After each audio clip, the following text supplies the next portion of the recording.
My grandfather was very vast in herbal medicine, in all this plant medicine and so on. In fact, the whole town, they knew him as #1 point of call, including the missionaries. When was it the natural type, or was there anything else to it? Like? Well, natural type in terms of. Okay, I just want to clarify. Yes.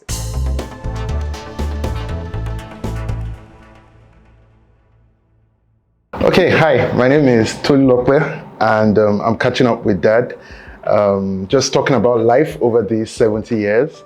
And so we're going to be doing this in like 7 chapters, so you really want to make sure you get all the chapters. In this part, we want to talk about your career journey, pharmacy, the decision getting there, and what that journey has been like. But I want to start with something trivia. So I'm going to ask you, I know that at some point in your career, you spent some time in Japan, and you were learning Japanese. So I'm going to give you a quick test. You either pass it or fail it. I want you to say it is good to be here in Japanese. Subarashi desu ne.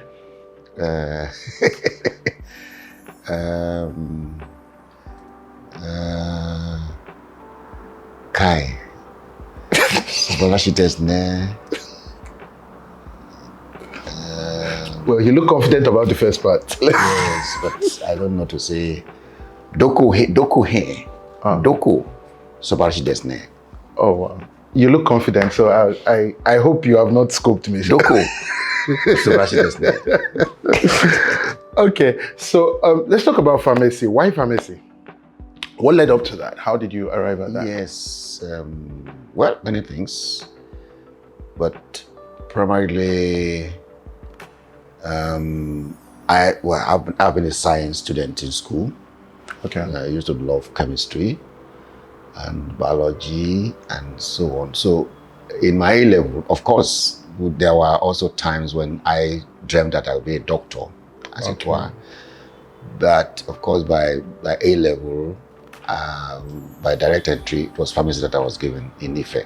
And of course, pharmacy also has been, because when we were growing up, as a young boy, my grandfather would take us as his grandchildren.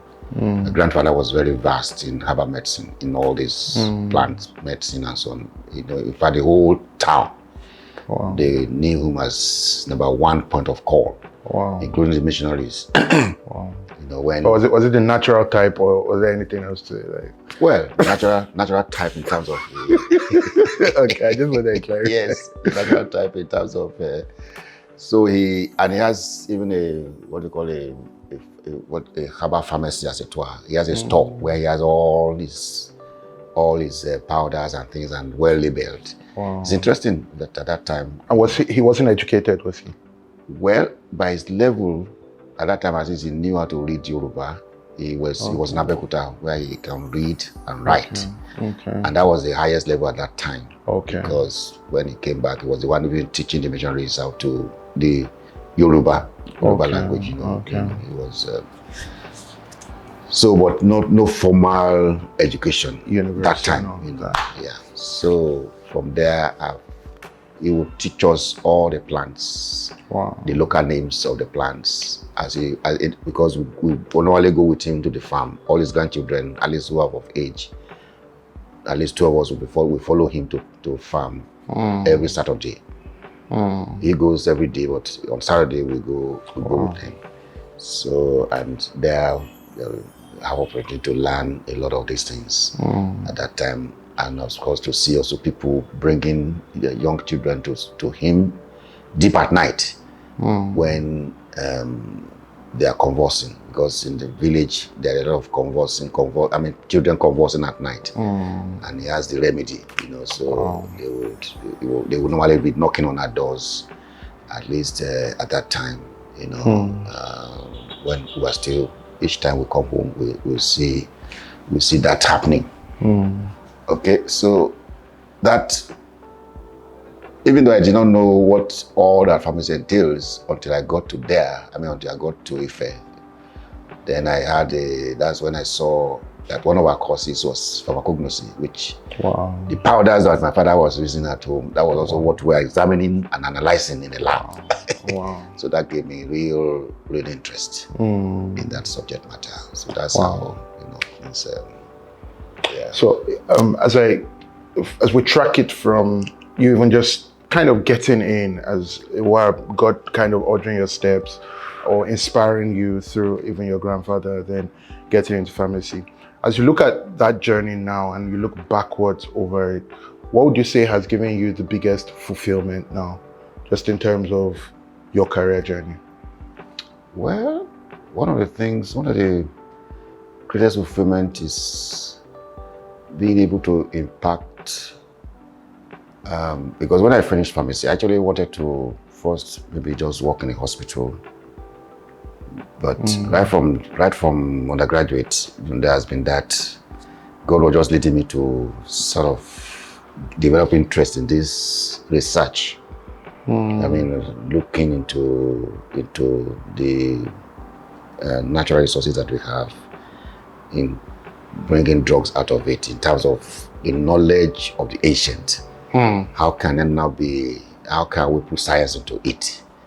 And so by divine sort of connections, I got to know Professor Adeshokan, who a while undergraduate, who was also into this, because he usually come to my grandfather too, in those days, to look for information about plants. Somehow when he was, so he became also the counselor a family counselor for our marriage, and also an academic counselor. And so there are many things. And my supervisor at undergraduate, they were looking for people to have to have long vacation job. In those days, we normally have regular sessions, so there's 3 months of break. So, and in one of those, we casted lots, and 2 of us were taken. I was among the people taken to have vacation job with him, with the department, and doing research, nothing more than research. So from there, he became my supervisor, and even for project, final year project, master's project, and so on and so forth. So there has been just sort of directions, somehow connections that were not, I look back now, they were not ordinary, and and that was how, I've pursued this since graduation. And of course, not all smooth, but that has been the story. So in terms of just this thing you said now about it not being all smooth, challenging phases. I have personally seen you even just in building, a lot of the research and all of that. Some of my horrors of growing up was just your plants all over the house, all kinds of research materials littering the house and all of that. But I want to ask you what has maybe kept you going in terms of like how you've encouraged yourself career-wise, difficult systems sometimes to do what you're trying to do, systemic challenges, just phases in your career that have probably been discouraging and all. What has kept you going strong through it all to this point where you are? Yeah, I think it is also the grace of God, and also the conviction that there's something in this thing that God has given us, which we are not using, we're not utilizing as effectively as we should, and something that, of course, even the white people have known and have come here to take many of them out. Many of the drugs you see today are from our plants. Wow. Yes, the first generation of drugs were from the African plants, which were seen by the white, and they use the science to actually develop it. And the Chinese also have the same thing, the Indians, but we have not utilized what we have, and by and large, they're also getting extinct. Those plants are going away. The knowledge is also getting, as once the people who are using them have died, that means the knowledge is also gone. We don't have proper documentation. We don't have, the science is not also as thorough. And so that has been one of the things, even with the challenges, that will have the motivations to see to it also to not just do what one can, but also to pass that expertise to other generations that are coming. That's profound. But one last question, because it's one thing to be motivated, but I think one of the things I also saw, growing up and seeing you was just such hard work. I have a lot of memories of midnight hours, you going to the office at 1 a.m., coming back at 3 a.m., or sometimes 5 a.m., but just working very, very hard.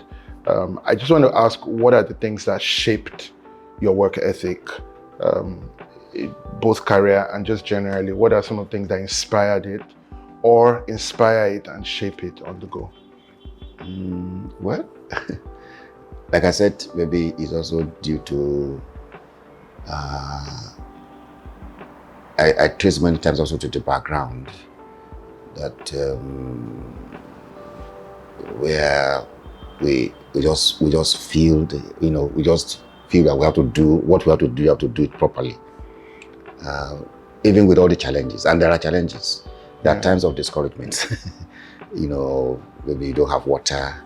Then recently light became a problem, and so on and so forth. Most of the things will get spoiled. Particularly in science, once those things are not in place, it's a real frustration.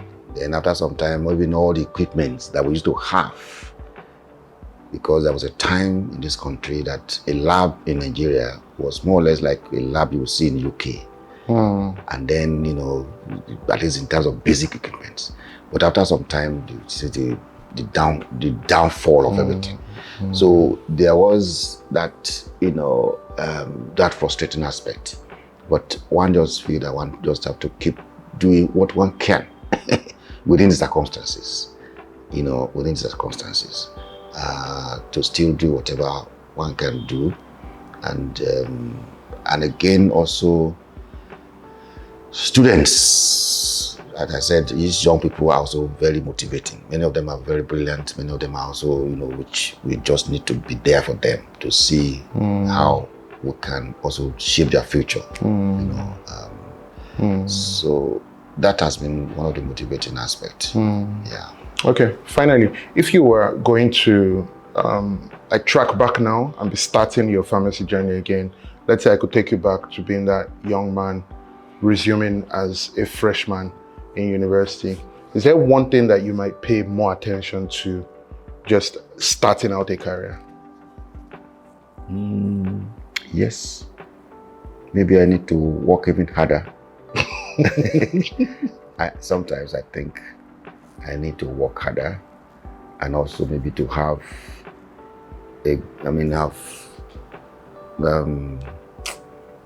higher goals.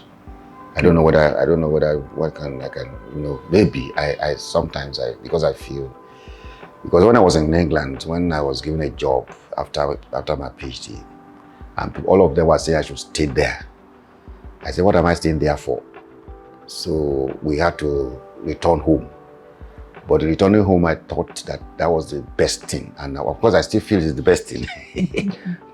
But maybe one should also have had what you call, if one knows that this is how everything's going to really collapse in terms of, one should also have some more international sort of collaborations, more permanent ones that,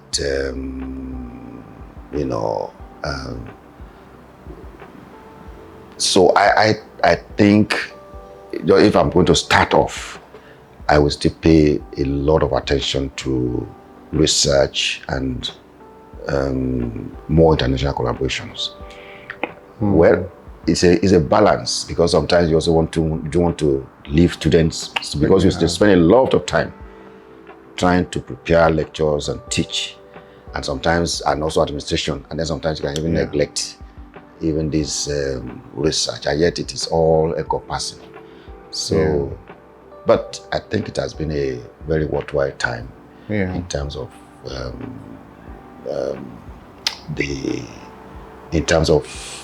all the areas of service that one has Yeah. had to operate. But it's just that one never foresaw that Nigeria could go so low in many things. Yeah. That, but maybe one should have made some more profound sort of profound substitutes, also profound backups, and not just depend on government to say provide light, provide salary, provide So. Thank you. Right. Thank you for sharing. To catch up more on this. Thank you so much. Thank you.